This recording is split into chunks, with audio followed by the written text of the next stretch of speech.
Greetings all. This is going to be a video response to Hugo Strange's Blood, Guts, and Gore. And my take is essentially to retool his question a little bit is going to be, is there such thing as too much violence? In my viewpoint, no, there's not. What I think most people have essentially an issue with is not that something is too violent, but that something is violent but it makes no sense.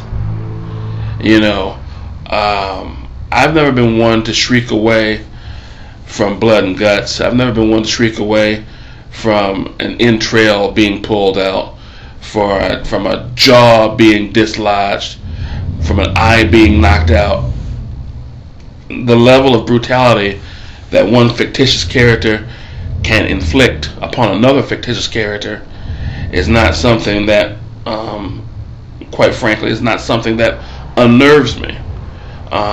What does unnerve me is when I come across, whether it's a comic book, whether it's a movie, whether it's a TV show, when something is violent, not violent for violence sake, but just horribly written, horribly planned out.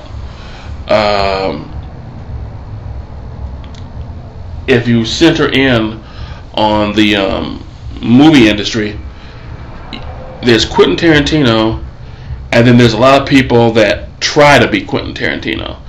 And those people that try to be Quentin Tarantino, they tend to do these movies where you could perceive things as being violent for violence sake, because unlike Quentin, they haven't really worked out what their story is. They kind of just plan out all the violent acts first and try to work a story around it. Whereas to me, it seems like with Quentin, he has a story and then works violent acts into it. Now, as far as comics go, what I've mentioned before is a comic book called Black Kiss. It's by artist and writer Howard Chaykin. And what I like about the comic is that it's uncompromising. It's over the top violent, it's over the top sexual, and it makes no apologies for being either. On top of that, it has practically nearly zero in the way of having anything ethically or socially redeeming about it. And because it tells its tale without apology, I can appreciate it. And it's one of those rare comics that, while I do like comics that are character driven, this really isn't a character driven comic.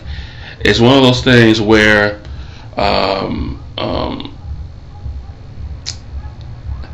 it's a comic where the story itself is like the character. It's definitely not for everybody, and I'm sure there's people that would read it and would think it was perverse. But myself, I've tended to in the last 6-7 years really been getting into more darkly woven stories, in particular as it deals with comics.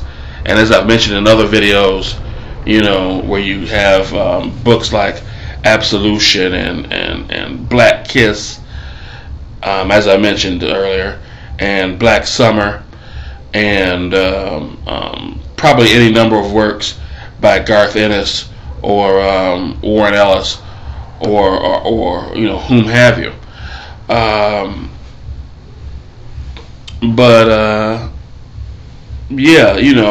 Just something being too violent is not something that I can relate to. Only something being too poorly done. And I guess that's really all I have to say about it. But if anybody else wants to chime in with their viewpoint on this topic, I'm all ears. Like I said, I'm going to be attaching this to Hugo Strange's video. I know my YouTube brethren, Ziploc Gore, he's already done so. And I'm curious as to what everyone else thinks about this topic, as far as there either being such thing as too much violence, or as Hugo Strange said, violence for violence sake. Well, anyway, until next time, I thank you for listening, and night out.